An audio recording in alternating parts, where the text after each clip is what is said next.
on It's Supernatural.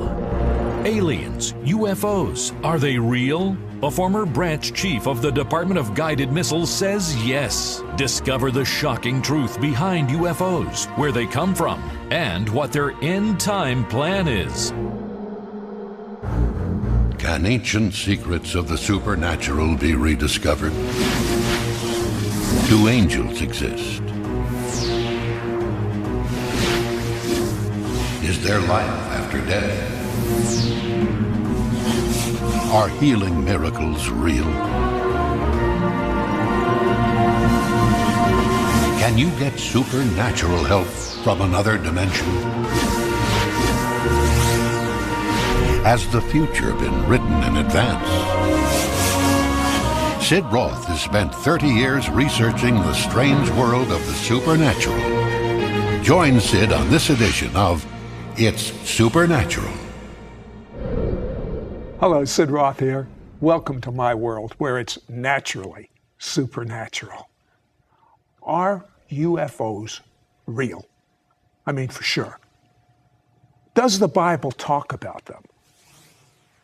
Are UFOs involved in end-time Bible prophecy, end-time events? Could they be a little piece of a puzzle that we have missed? My guest, Chuck Missler, says yes. He's a Naval Academy graduate and former branch chief of the Department of Guided Missiles, CEO of 6 public companies. 4 of the 6 were highly classified in the Department of Defense. Chuck Missler, you are such, in my opinion, and I'm entitled to say this, you are such a renowned, wonderful Bible teacher. Are you a little Miss Sugar? What are you talking about? UFOs, flying saucers? I mean, I don't get it. Well, first of all, I appreciate the intended encouragement, but I really came at this whole subject because of my love for the Bible.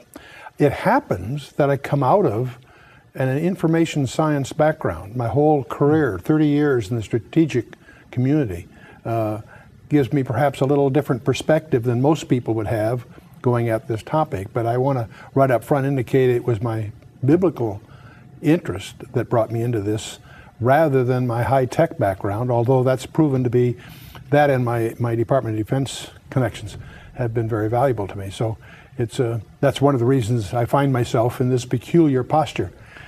But it's not, in other words, he has a lot of experience, a lot of knowledge from the intelligence community, which helps him put a lot together of what we'll be talking about. But he's saying it's his love for the Bible that is really motivating him right now. So you found a controversial verse in Genesis 6, which has to do with a prophecy that Jesus said. I start with Jesus, and in Matthew 24, he gives 4 disciples an inside briefing on a second coming. And in that briefing, he makes a very strange remark. He says, as the days of Noah were, so shall the days of the coming of the Son of Man be. Now, many people presume he just meant that it was because of the business of usual. So anyway, the point is, right, we need to understand what the days of Noah were like in order to understand what he was saying.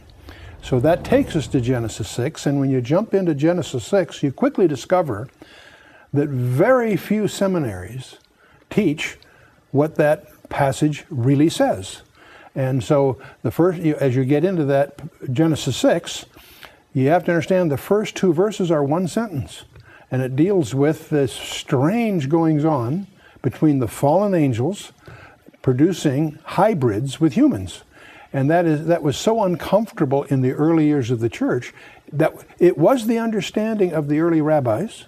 It was also the understanding of the early church that what it was dealing with was fallen angels cohabiting with human women, producing a strange hybrid offspring. But when you get to about the 5th century, that was a very uncomfortable posture. So they cooked up this, what they call the lines of Seth argument, and that's what's taught in most seminaries. One of the things I discover is that many people who are seminary products of most seminaries haven't been taught that there are different perspectives of Genesis 6, and it's the literal, careful study version of Genesis 6 that starts to raise the fog on this whole issue. Now tell me about the word Nephilim. What does that mean? In the Hebrew, it comes from the verb nephal. It means the fallen ones, and that's the term used. Don't confuse that with the fallen angels.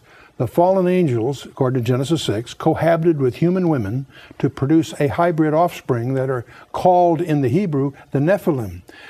In the Septuagint version of the Old Testament, the translation of the Old Testament into Greek, they use the word gigantes, which is transliterated giants, right. And they did happen to be giants, but that's not what the word means. The word actually means, in the Greek, the earthborn. And so, from the Greek point of view, they're earthborn. From the Hebrew point of view, they're the fallen ones. But either way, they're pointing to a hybrid, and it apparently was part of Satan's plan to contaminate the Messianic line. But so the purpose of the flood was to get rid of these. Exactly. people. That's exactly the point. You study verse 9 of Genesis 6. It speaks of Noah, that his genealogy was untainted, unblemished. And apparently it was a distinctive in that sense. He may not have been the only one unblemished, but the fact that he was unblemished qualified him for what God was going to do, among other things. But the point is, the whole issue that God chose to do was to save 8 people in the ark and erase the blackboard, so to speak. Okay, but if the blackboard was erased, then we don't have to fool with them today, if they were all destroyed. Except Genesis 6 verse 4 says there were Nephilim in the land in those days, comma, and also after that. And we discover, many good Bible scholars miss this, that you really won't understand subsequent events in the Old Testament by not realizing it happened again. When God in Genesis 15 and Genesis 17 confirms the land covenant to Abraham, he tells Abraham that he and his descendants are going to be away for 400 years, but after 400 years, they're going to return. That gave Satan, who's obviously listening, the realization that he had 4 centuries to lay down a minefield. And that's why when Moses enters the land and he sends his at Kadesh Barnea, he sends in the 12 reconnoiters, if I can call them that. They come back and say, and Numbers 13, verse 33 says they were Nephilim in the land. So it happened again. I'll tell you what, hold that thought. Did you know that 12 astronauts have reported UFOs? Don't go away, we'll be right back. We'll be right back to It's Supernatural. When Jesus prayed that they all may be one, there were only 2 people groups, Jews and Gentiles. Denominations did not exist. 2,000 years later, his prayer is still yet to be fulfilled. God's purpose from the beginning was for all nations to become one in Yeshua, Messiah Jesus. To break down the middle wall of separation dividing Jew and Gentile, so that the world may believe that Yeshua is the Messiah and Lord over all.